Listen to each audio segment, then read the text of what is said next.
We're going to continue doing a very general look into the major doctrines or teachings of Christianity so that we can better understand the Christian worldview and be in a better position to evaluate it.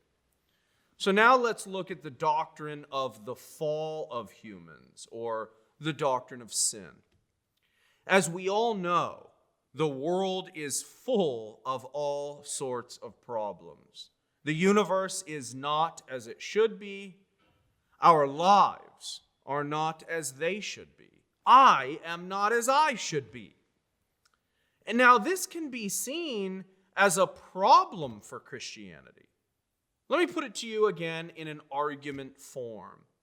Premise 1, if Christianity is true, then everything created, including us, is good. We just talked about that with respect to the doctrine of God and the doctrine of creation. Premise 2, but it is false that everything created, including us, is good. Conclusion 3, therefore Christianity is not true. So this is one way, this is one version of the problem of evil. We're going to look at the problem of evil in more detail later. Now, the Christianity has a reply to this concern, to this problem, or this apparent problem, and here's the reply: the fall of humans. It's our fault that the creation went from being very good to being ruined. Our first parents, according to the Christian worldview, the biblical worldview, our first parents, Adam and Eve, were created to be in a perfect, loving relationship with God and with each other and with the whole of creation. Now, notice that this implies various laws or rules, right, that we were to follow, that our first parents were to follow. Being in loving relationships with anything, with anyone, and with God especially, implies rules. There's no normal relationship that does not involve various rules of some sort. For the relationship to flourish, the rules have to be observed in a certain way. If the rules are broken, the relationship itself gets broken in various ways. Now, following rules, of course, does not guarantee a good relationship, but they are necessary for one. Breaking the rules of the relationship, that guarantees a bad relationship, right? So you could think about this in all sorts of ways, right? Your relationship with your mom, your dad, your relationship with your brother, your sister, your relationship with your friends. If you're in a romantic relationship, your relationship with your boyfriend, girlfriend, you break the rules of those relationships and the relationship gets in trouble. Adam and Eve were made with a capacity, with an ability to follow the rules of the relationship between themselves and God and between each other. They were made with a capacity to follow the rules. They were also made, though, with a capacity to break them. And they chose to break the rules of what it means to be in a loving, intimate relationship with God and with each other. And now let's think about what that implies. They're breaking the rules. They're choosing to break them. Our refusal to go along with the rules for relating lovingly to God and each other involves our deciding to do it our own way. We reject God's lordship, His rule, and decide that we will be Lord and ruler over our lives and over our relationships. So, think about what that means. The fall in the garden it represents, I'm going to put it pretty extremely here, but I hope you see this. The fall in the garden represents a kind of attempted murder of God. We attempted to dethrone Him, to remove Him from His office, from His role, from His lordship, right? We attempted to remove Him from that, and that involves an attempt to destroy God Himself. It's part of God's nature to be Lord, to be ruler, to be God. And we said, no, you're not going to be that in our relationship with you. It's an attempt to destroy him. Either God is the king or I am. And if I'm the king, I have to get rid of God. So the fall really is, it represents the worst thing that could possibly happen in human history. The very worst act, the attempted murder of God. Now, think about the consequences of this then. What are the consequences going to be of the fall? Well, we're going to see that there's going to be condemnation, corruption of us and everything else, and a curse. The condemnation that we get is this. Adam, we're going to look at this in more detail later, but Adam is the representative of all humans. He stands as our representative. A very succinct way of thinking about this is just like this. Adam represents you. He represents me. What does that mean? He does what you and I would have done. Right? He is the sort of the innocent, the uncorrupted human in an uncorrupted environment. His fall is exactly what you and I would have done if placed in that situation. He represents us. The corruption. Well, this involves original sin, right? So we are now, as Adam is our representative, all of the progeny, all of the offspring of Adam and Eve, now is born with an inclination to reject God, to reject another king, and to want, to desire to be kings ourselves, to be the rulers of our own lives. And then, according to the biblical worldview, God brings about a curse. And the curse is that all of the creation is impacted by our sin. This actually makes great sense on the Christian worldview because humans are, remember, they're God's representatives in the creation. So when we go off, when we go wrong, it has ripple effects in the entire universe. Condemnation, corruption, and curse are the consequences of the fall. We can think of the fall as our being alienated, divorced from God, from others, from ourselves, and from the rest of creation. For at least some of these relationships, I think it's helpful and illuminating to think of these as natural consequences of sin and not as additions to those. In other words, here's what I mean. Some of these alienations, these divorces from God, from each other, from self, from the rest of the creation, they're simply implications of sin.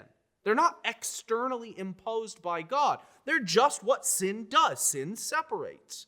Sin alienates. Violate rules of a relationship and you are automatically separated, automatically alienated. Let me give you an example. When I sin against my wife in various ways, a kind of alienation occurs that is just inevitable. It doesn't even matter if she discovers the sin or not. I might spend a bit too much time reading or writing.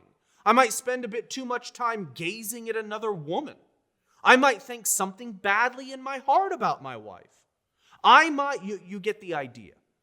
In each case, a slight or vast separation occurs between us. There's just no getting around it. I think the same thing is going on in the fall. As soon as Adam and Eve, and by extension you and I, sin in their hearts by rejecting God's kingship and rule, they're automatically separated from him in some way. Same with you, same with me. And if we're separated from God, then it just follows that we're going to be separated from other image bearers of God, including ourselves. Separation occurs within me. I'm distant from myself. And a separation from the rest of the creation, which points to God, which speaks of God constantly. Separate yourself from God, you separate yourself from everything that images God, from everything that points to God. There's a distance now created. Since everything in the creation points to God in some way or another, including ourselves, we are separate from everything. So when we reject God, we inevitably reject everything that resembles God in some way. Everything resembles God, so we reject everything. That's alienation from everything. That's the state we are in. And I know if you think hard about it, you feel it in your bones. The loneliness, the distance between yourself, the tension, the war that rages within you. Doctrine of special revelation. The doctrine of special revelation is this. It's the claim that God speaks. We must, according to the Bible, we have to understand the bad news in order for us to appreciate the good news, what God has done to handle our attempted murder of him. The Bible tells us that God throughout history has spoken through angels. He's spoken in dreams, visions, through prophets, and most importantly and fully in Jesus Christ. Jesus is a prophet. According to Scripture, Jesus is God speaking to us in human form. The Old Testament, for those of you not super familiar with these terms, is the Old Testament are divinely inspired writings and prophecies that predate Jesus, come before Jesus. The New Testament is the teachings of Jesus himself and of his first followers, his apostles. The Bible is written in a human language, right? Of course, what other language could it possibly be written in for us to understand it? But it is also the Word of God. Now, this is a super important point. We're going to look at this doctrine more closely throughout our course, and we're going to consider various arguments in favor of it. But just think about what this implies and whether our behavior actually indicates whether we believe it. That is, does our behavior indicate that we really believe that the Bible is the Word of God himself? Think about it like this. We're all under the influence and even the guidance of various words. Most of us, myself included, can easily sing along to our favorite songs from pop culture, but we might have a lot of trouble reciting the same amount of the Bible. We know Cardi B's words, or Taylor's words, or Beyonce's words, or whatever, better than we know God's word.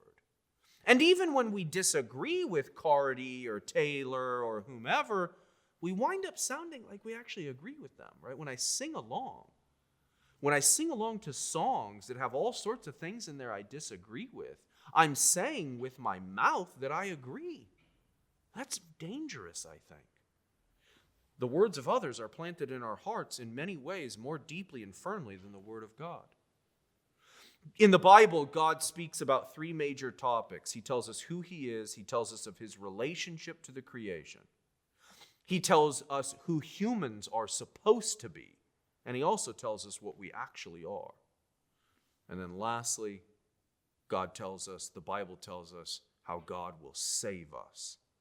How God will save us, sinners in desperate need of a Savior.